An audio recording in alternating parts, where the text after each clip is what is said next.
In front of me is OPPO A6 Pro, and today I would like to show you how you can open apps in split screen view.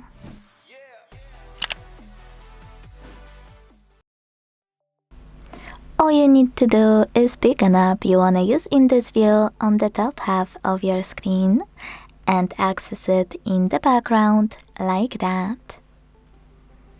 When you're ready, click on those three dots at the top right corner of it and select Split View. Now tap on the second app, and as you can see, I can use both at the same time.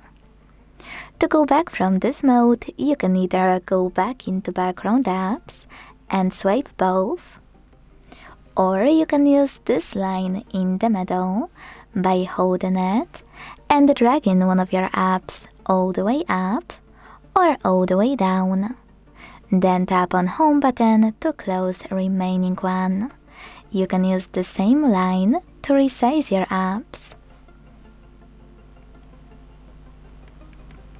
Like that.